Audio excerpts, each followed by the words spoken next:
오늘은 우리를 향하신 하나님의 뜻이라는 제목으로 말씀의 은혜를 나누겠습니다. 데살로니가 전서는 사도 바울이 데살로니가 성도들에게 쓴 편지입니다. 이 바울의 시대에 데살로니가는 로마의 마케도니아 지방의 수도였으며 항구 도시였습니다. 자, 수도고 항구 도시였으면 얼마나 사람들이 많이 살고 부유하게 살았을까요? 바울은 이런 곳에, 이런 데살로니가에서 잠깐 방문하여 말씀을, 복음을 전하였는데 이곳이 크게 부흥하였습니다. 데살로니가 전서를 보면 데살로니가 성도들을 향한 사도 바울의 칭찬이 많이 나와요. 데살로니가 교회는 마케도니아 지방의 본이 되는 교회, 믿음의 영향력이 있는 교회였습니다. 정말로 신앙생활 잘하는 교회였어요. 오늘 말씀은 데살로니가 전서의 마지막 부분으로서 사도 바울이 데살로니가 성도들에게 하나님이 기뻐하시는 거룩한 삶에 대해 권면하는 말씀입니다. 교회와 개인의 거룩한 신앙생활에 대해서 권면하고 있습니다.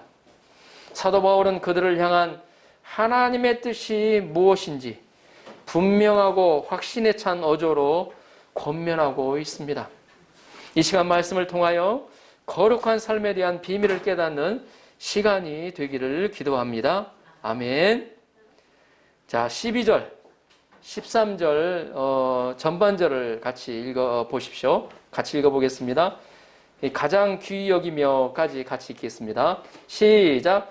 형제들아, 우리가 너희에게 구하노니 너희 가운데서 수고하고 주 안에서 너희를 다스리며 권하는 자들을 너희가 알고 저의 역사로 말미암아 사랑 안에서 가장 귀히 여기며. 아멘. 사도 바울은 교회 성도들에게 형제들아 부르며 먼저 교회 생활에 대해서 권면하고 있습니다. 여기서 너희 가운데서 수고하고 주 안에서 너희를 다스리며 권하는 자들이라고 표현을 하였는데 구체적으로 누구를 가리킬까요? 바로 교회의 목회자와 리더들입니다. 그들에 대한 자세를 말씀하고 있습니다. 교회에는 성도들을 위해서 수고하고 다스리는 자들이 있습니다. 성도들을 위해서 말씀을 공급하고 기도하는 사람들이 있습니다. 양들의 생명을 자신이 책임진 것처럼 기도하고 노심초사하는 분들이 있다는 것입니다. 사도 바울은 이런 목회자와 리더들을 사랑 안에서 가장 귀히 여기라고 권면하고 있습니다. 여기서 귀히 여기라는 말은 존중히 여기라는 말입니다. 하나님을 존중히 여기듯이 목회자와 리더들을 존중히 여겨야 한다는 것입니다. 그리고 마음을 다해 기도해 주라는 것입니다. 설교자로 유명한 영국의 스펄전 목사님은 그가 설교를 하는 주일날이면 항상 지하에서 그를 위해 기도하는 성도들이 많았다고 했습니다. 그는 영국에서도 많은 부흥을 일으킨 교회였습니다. 그 부흥에 그가 마지막에 고백하기로 바로 이 나를 위해서 기도해 주시는 설교가로 유명해졌잖아요. 감동을 주는 설교가로. 지금도 아마 스펄전 설교집도 나와 있습니다. 어떻게 자기가 그런 설교를 감동 있는 설교를 하게 되었는가 고백할 때 나를 위해서 지금도 교회의 지하에서 기도해 주시는 성도님들이 있다고 그런 고백을 하였습니다. 그래서 그는 항상 성령의 충만한 모습으로 감동적인 설교를 하였다고 하였습니다. 우리는 목회자와 리더를 귀히 여기고 또 그들을 위해서 기도해 주어야 합니다. 왜냐하면 자신을 위해서, 자신의 신앙을 위해서입니다. 목회자가 하나님의 마음을 덧입고 하나님의 마음으로 말씀을 선포하고 하나님의 마음으로 한 영혼들에게 영혼들을 섬기도록 위해서 기도해야 합니다. 목회자를 위해 기도하면 말씀이 잘 들리고 하나님의 복을 그 기도한 사람이 받게 됩니다. 실제로 예수님을 존중히 여기는 자가 목자를 존중히 여기게 됩니다. 목자를 귀히 여기면 자신도 건강하게 성장합니다. 이 자신이 건강하게 성장하기 위해서 목회자를 위해서 기도하는, 왜 말씀이 선포되기 때문에. 그래서 저를 위해서 기도를 해주시고 계시지만 저를 위해서 더 기도를 해주셨으면 좋겠습니다. 하나님의 마음을 가슴에 품고 그리스도의 심장으로 한 영혼 한 영혼들을 섬겨나갈 수 있도록 위해서 기도해 주시면 감사하겠습니다. 사도 바울은 계속해서 성도들 간의 관계에 대해서 권면합니다. 자, 13절 하반절 14절을 보십시오. 13절 하반절 14절 너희끼리 화목하라. 또 형제들아 너희를 권면하노니 게으른 자들을 권계하며 마음이 약한 자들을 격려하고 힘이 없는 자들을 붙들어주며 모든 사람에게 오래 참으라. 아멘. 성도들 간에는 화목해야 합니다. 성도들이 화목해야 모든 일이 순조롭게 이루어집니다. 근데 성도들이 어때요? 조그마한 일로 어때요? 서로 불화를 일으키고 서로 어때요? 당을 짓고 무리를 짓는다고 그러죠. 그렇게 되면 교회가 성장하지 못합니다. 화목한 모임, 교회가 부흥합니다. 화목한 모임이 될 때 세상 사람들도 그 모임을 사모하게 됩니다. 아, 저 교회에 갔더니 정말로 사람들이 따뜻하더라. 저 교회에 갔더니 누구누구 차별하지 않더라. 정말 예수님의 사랑이 흘러나오더라. 화목한 모임이 될 때 세상 사람들도 그 모임을 사모하게 됩니다. 예수님은 누구인지 모르겠는데 저기 가면 왠지 어때요? 내가 어때요? 우쭐 머리 좀 이렇게 커져가는 것 같은. 그래서 화목한 모임이 되어야 교회는 아름답습니다. 화목한 모임에는 하나님의 축복이 꿀처럼 뚝뚝 그 모임에 떨어집니다. 화목해야 우리의 기도가 하나님께 연락됩니다. 예수님은 예물을 드리다가 사람들과 불화한 것이 있으면 먼저 화목하고 와서 예배를 드리라고 말씀하셨습니다.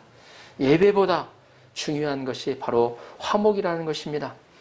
화목을 추구하며 게으른 자들을 책망하여 부지런하게 해야 합니다. 그래서 책망하는 것도 좀 지혜롭게 해야 돼요. 안 돼! 뭐 이렇게 지금 하면 안 됩니다. 보면 지혜롭게 해야 됩니다. 마음이 약한 자들은 어때요? 항상 칭찬해주고 격려해서 용기를 북돋아 주어야 합니다. 힘이 없어서 스스로 일어날 수 없는 자들은 손을 내밀어서 잡아 일으켜 주어야 합니다. 여기에는 오래 참는 것이 필요합니다. 사도 바울은 모든 사람에게 오래 참으라고 권면하고 있습니다. 이 오래 참는 것은 쉬운 것이 아닙니다.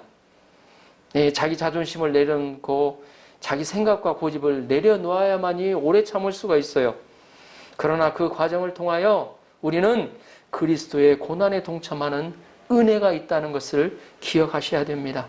자기는 죽고 그리스도만 살게 하려고 하면 그렇게 오래 참는 것도 은혜라는 것을 압니다. 오래 참는다는 것이 바로 사랑입니다. 그래서 다른 사람을 섣부르게 판단하지 말고 오래 참고 기다려야 합니다.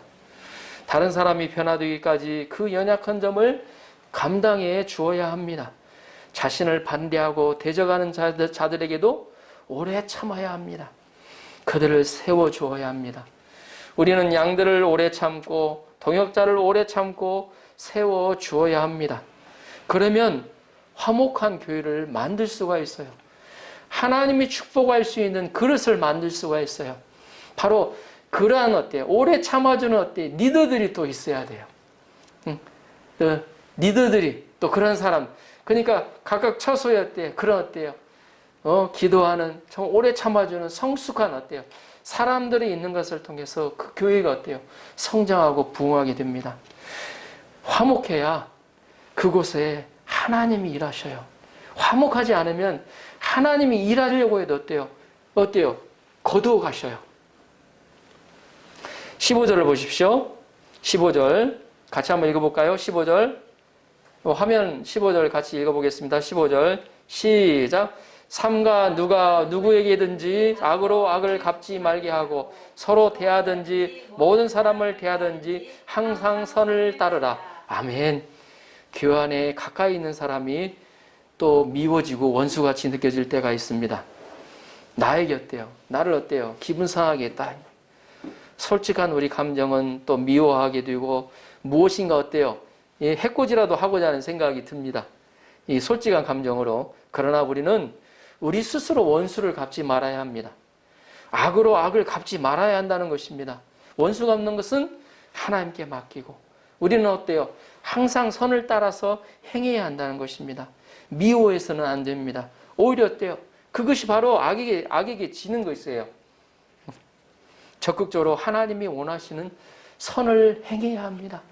좀 밉지만 예수님의 사랑을 기억하며 그를 품고 그를 위해서 기도해주고 그를 어떻게 품어줘야 돼요. 예수님의 사랑으로. 그러면서 어떻게 되는지 아십니까? 내가 성장해요. 예수님의 사랑으로 내가 성장하게 됩니다. 우리는 선으로 악을 이겨야 합니다. 16절부터는 개인에 대한 거룩한 삶에 대한 권면을 하고 있습니다. 자, 16절에서 18절을 보십시오. 16절에서 18절 화면을 통해서 같이 보겠습니다. 16절, 18절 같이 읽어보겠습니다. 우리 암송하시는 분들 계실 텐데 암송 같이 하셨으면 좋겠습니다. 시작. 항상 기뻐하라. 쉬지 말고 기도하라. 범사에 감사하라. 이것은 그리스도 예수 안에서 너희를 향하신 하나님의 뜻이니라. 아멘. 너희를 향한 하나님의 뜻이 무엇이라고 하였습니까? 항상 기뻐하는 것, 쉬지 말고 기도하는 것, 범사에 감사하는 것이라는 것입니다. 이 세 가지는 다 무슨 형으로 되어 있습니까? 명령형으로 되어 있습니다. 해도 되고 안 해도 되는 것이 아니죠. 기뻐해도 되고 안 해도 되는 것이 아니고 감사해도 되고 안 해도 되는 것이 아닙니다. 반드시 하라는 명령인 것입니다. 항상 기뻐하라는 것입니다. 쉬지 말고 기도하라는 것입니다. 범사에 감사하라는 것입니다.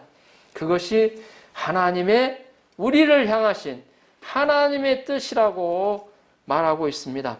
오늘 제목이 어때요? 우리를 향한 하나님의 뜻이죠. 이 하나님의 뜻은 무엇을 말할까요? 바로 하나님이 바로 원하신다는 것입니다. 하나님이 기뻐하시는 것입니다. 우리가 이렇게 살기를 원하시는 하나님의 뜻과 소망이 담겨 있습니다. 그 하나님의 뜻에 대해서 세 가지로 생각해 보고자 합니다. 첫째, 우리는 항상 기뻐해야 한다는 것입니다. 웃음으로 병을 치유하는 방송을 본 적이 있습니다. 또 어떤 사람 웃기 위해 억지로 코미디 프로나 코미디 영화를 보기도 합니다. 그러나 우리의 삶은 내 마음대로 되는 것보다 내 마음대로 안 되는 것이 너무나도 많습니다. 그렇지 않은가요? 우리는 거기에서 내 능력의 한계를 느끼고 좌절을 맛보게 됩니다. 그래서 커가면서 세상 문적을 알아간다고 하지만 내가 안 되는 것을 알아가고 인정하면 할수록 내가 안 되는 것을 알아가고 인정하면 할수록 자신감이 없어져 갑니다. 자신감이 없어지면 어때요? 눌리게 되고 얼굴에는 기쁨이 사라져 갑니다. 웃을 수가 없어요. 웃음이 사라진 시대를 우리는 살아가고 있습니다. 몇 년 전 다니엘 기도회에서 강사로 나오신 어느 한 목사님의 강의 제목이 아주 충격적이었습니다. 내 마음대로 안 되는 것은 정말로 멋진 일이다. 내 마음대로 안 되는 것은 죽을 맛이다 하는 게 아니고, 그래서 그분 목사님, 내 마음대로 안 되는 것은 정말로 멋진 일이다. 스바라시 이것도다요. 내 마음대로 안 되면 보통 답답하고 힘들어집니다. 문제가 없던 사람도 문제에 빠지게 됩니다. 그런데 내 마음대로 안 되는 것이 정말로 멋진 일이라니 얼마나 충격적인 일입니까? 그러나 그리스도 예수 안에서는 그것이 가능하다는 것입니다. 아멘. 성령을 받은 자는 기뻐합니다. 어디서 온 것인지 모를 정도로 기쁨이 내 안에 차고 넘쳐 흐릅니다. 기쁨이 넘쳐 흐르면 내 안에 어때요? 또 따로 어때요? 눈물이 막 쏟아져 나와요, 보면. 응? 저번 주에 간증을 듣는데 하나님이 그 구원하신 그 내용을 듣는데 제 마음 안에 감동이 오는 것을 보았습니다. 하나님을 기뻐하는 것이 우리의 힘입니다. 아멘. 우리는 하나님이 우리와 함께 하시는 것으로 인해서 항상 기뻐해야 합니다. 코로나의 상황이 계속되고 힘들지만 이런 상황에서 하나님의 선한 뜻을 생각하면 기뻐할 수가 있습니다. 아멘. 사도 바울은 이런 기쁨의 비밀을 안 사람이었습니다. 그는 복음을 전하기 위하여 로마 감옥에 갇혔습니다. 그는 갇히지 않아도 됐어요. 예? 죄수의 몸으로 로마에 가지 않아도 됐어요. 그러나 복음을 전하기 위해서 하나님이 이 길이 원하시는 길이라는 걸 알고 다른 길로 갈 수도 있었지만 그 길을 어때요? 순종해서 갑니다. 그에게 기다려진 것은 어때요? 손에 쇠사슬이 채워지고 몸도 제대로 움직일 수 없는 힘든 생활을 해야 했습니다. 그러나 그는 그와 함께 하시는 예수님을 인해서 기뻐하고 기뻐했습니다. 감옥 안에서 기뻐하는 사람이 어디 있습니까? 예? 신세타령이나 하고 원망하고 불평하는 것이 감옥 아니겠습니까? 내 인생에 왜 이렇게 됐는가? 그러나 그는 하나님을 인해서 함께 하시는 하나님을 인하여 기뻐하고 기뻐했습니다. 빌립보서에 보면 바울은 감옥에서 빌립보 성도들에게 기뻐하라고 명령합니다. 주 안에서 항상 기뻐하라. 내가 다시 말하노니 기뻐하라. 아멘. 우리가 살다 보면 슬픈 일이 있을 수 있습니다. 일이 잘 안 되어서 짜증나고 주위 사람들과의 인간관계로 인하여 극심한 스트레스를 받을 수도 있습니다. 그러나 그 슬픔과 스트레스가 오래 지속되어서는 안 된다는 것입니다. 슬픔을 오래 지속하면, 마음의 고민을 오래 지속하면 우울증으로 발전하게 됩니다. 그래서 우리는 오늘 말씀처럼 절대적으로 기뻐해야 합니다. 예수님 안에서 기뻐해야 됩니다. 하나님을 기뻐하는 것이 우리의 힘입니다. 의지적으로라도 기뻐해야 합니다. 자매들은 기뻐하는 것보다 더 좋은 화장품이 없습니다. 다만 조금 이제 주름살이 생길지 모르겠습니다. 형제들이 기뻐하면 힘이 넘칩니다. 기뻐하는 것이 바로 전도입니다. 기뻐하면 사람들이 교회에 찾아옵니다. 우리 사이타마 바람바 불꽃교회에 기쁨이 넘치는 교회가 될 수 있도록 기도합니다. 아멘. 둘째, 쉬지 말고 기도해야 한다는 것입니다. 17절을 보십시오. 쉬지 말고 기도하라. 기도는 영혼의 호흡이라고 합니다. 그래서 우리가 어때요? 이 육체가 호흡을 안 하면 어떻게 됩니까? 죽게 되죠? 마찬가지로 우리의 영혼도 이 기도라는 어때 호흡을 하게 되지 않으면 영이 죽어가요. 영이 힘을 잃어가요. 에너지를 얻지를 못하니까. 우리는 하나님과 교제하기 위해서 기도해야 합니다. 기도는 바로 믿음의 표현입니다. 기도가 사단과 싸우는 최대의 무기입니다. 필리핀의 어떤 목사님은 한국의 부흥의 비밀이 어디에 있는가 연구하다가 이렇게 말했다고 합니다. 그것은 첫째도 기도요, 둘째도 기도요, 셋째도 기도라고. 우리가 부상병이 되지 않으려면 기도해야 합니다. 우리는 기뻐해야 하는 것을 알면서도 기뻐하지 못합니다. 우리는 기뻐하기 위해서라도 기도해야 한다는 것입니다. 예수님을 마음의 주로 모시고 성령 충만하여 기쁨을 얻도록 기도해야 합니다. 예수님은 우리에게 기도하라고 친히 말씀하셨습니다. 너희가 내 이름으로 무엇을 구하든지 내가 행하겠다고 하셨습니다. 예수님이 너희가 내 이름으로 무엇을 구하든지 예수님이 행하겠다고 직접 제 아들에게 말씀하셨습니다. 그리고 예수님은 실제로 기도의 본을 보여주셨습니다. 우리는 모든 부족한 상황 가운데서도 예수님의 이름으로 기도하여 하나님이 주시는 축복을 누려가야 합니다. 사도 바울은 쉬지 말고 기도하라고 하십니다. 쉬지 않고 기도하는 것은 계속해서 기도하라는 것이 아니고 시간을 어느 정도 정해놓고 기도하는 것입니다. 유대인들조차도 하루에 3번 기도를 하였습니다. 그 대표적인 사람이 다니엘입니다. 다니엘은 목숨을 걸고 하루에 3번 줄기차게 기도했습니다. 성전에서는 제사장이 아침 저녁으로 분향하며 기도하였습니다. 우리는 다니엘처럼 시간을 정해놓고 정한 시간에 기도하는 시간을 가질 수 있기를 기도합니다. 쉬지 않고 기도하는 것은 모든 일의 시작과 끝을 기도로 하는 것입니다. 하나님께로 마음을 향하고 생각하는 것이 항상 기도하는 것입니다. 말씀을 묵상하는 것도, 큐티하는 것도 항상 기도하는 것입니다. 우리는 또한 일의 시작과 끝을 기도로 해야 합니다. 생각날 때 순간순간 주님 부르면서 기도해야 합니다. 그때 나의 모든 삶에서 주님이 함께 하심을 경험하고 보여주실 것을 믿습니다. 제가 매일 나의 삶 속에서 일하시는 하나님을 간증할 수 있기를 기도합니다. 우리 모임에도 이렇게 기도하는 사람들을 세우셔서 감사드립니다. 하나님께서 이렇게 기도하는 사람들을 더 많이 세워주시도록 기도합니다. 이번 주 금요일부터 금요 기도일을 시작하고자 합니다. 많은 참석을 부탁드립니다.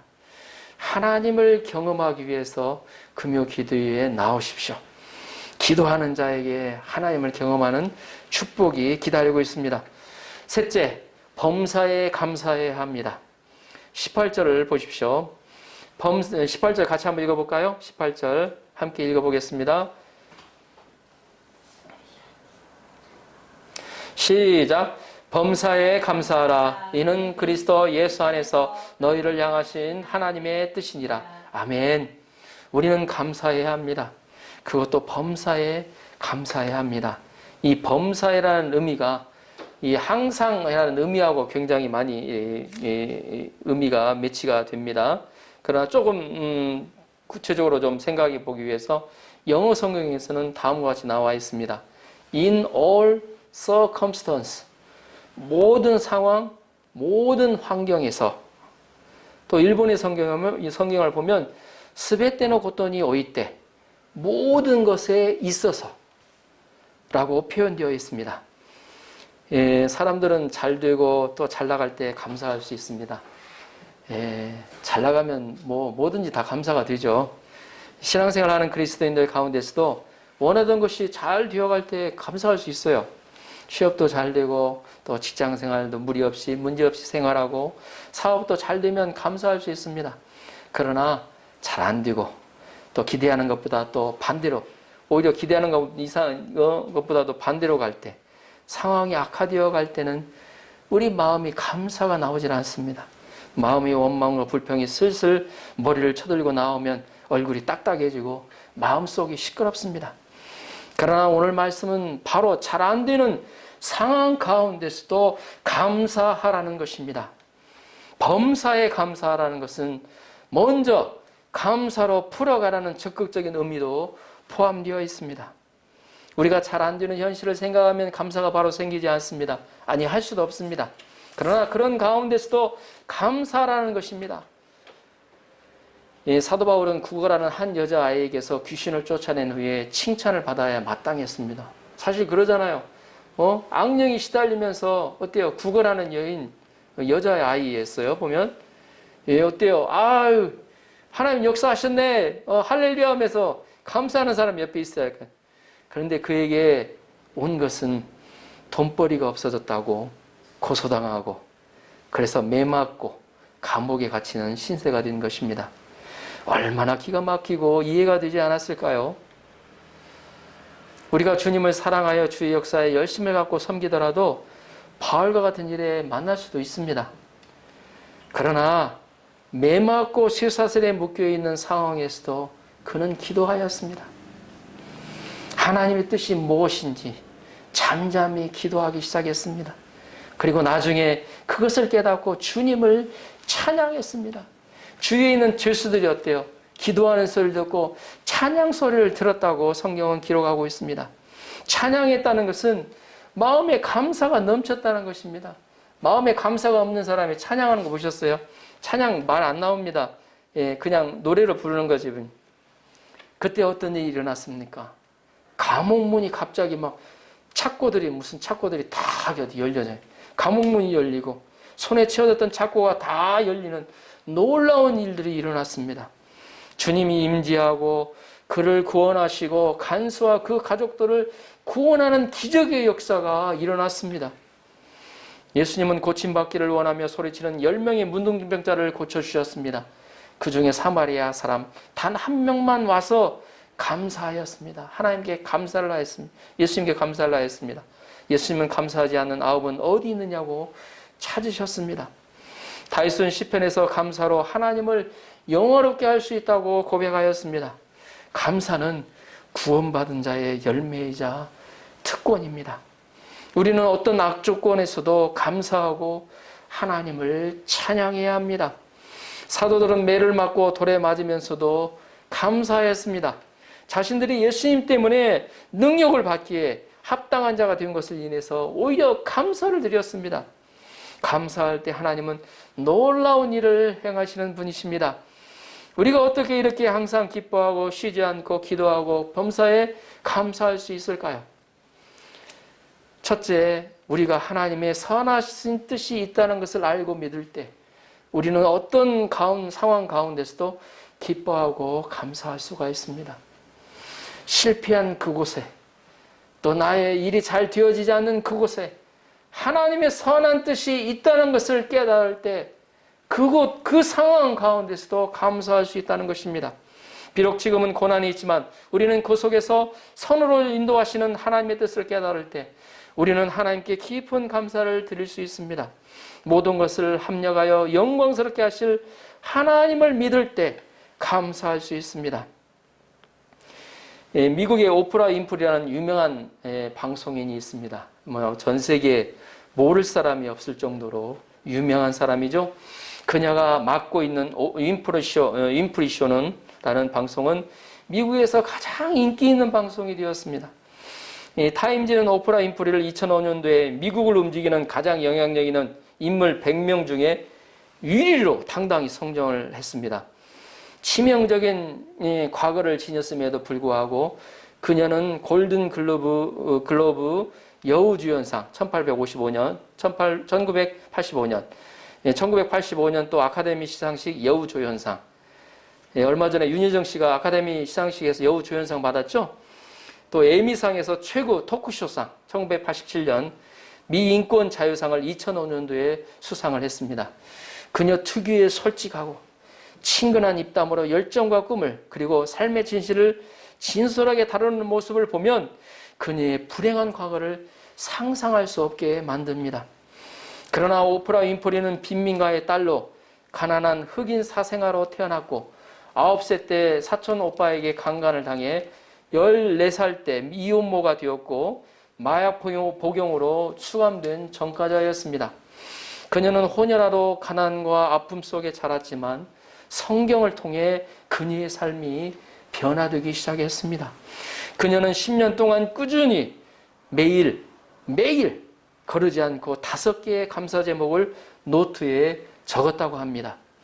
그녀는 그 감사일기를 통해 열악하고 자신의 어깨에 불우한 그 환경을 극복하고 세계에서 가장 영향력 있는 여성으로 성장할 수 있었던 것입니다. 둘째, 예수 그리스도 안에서 기뻐하고 감사할 수 있습니다. 우리는 예수 그리스도 안에서 하나님의 뜻을 알 수 있습니다. 우리는 그리스도 십자가 안에서 우리를 향한 하나님의 사랑을 알 수가 있습니다. 그리스도의 부활을 통하여 하나님이 우리와 함께 하심을 알 수가 있습니다. 믿음으로 사는 우리가 반드시 승리를 할 것을 알 수가 있습니다.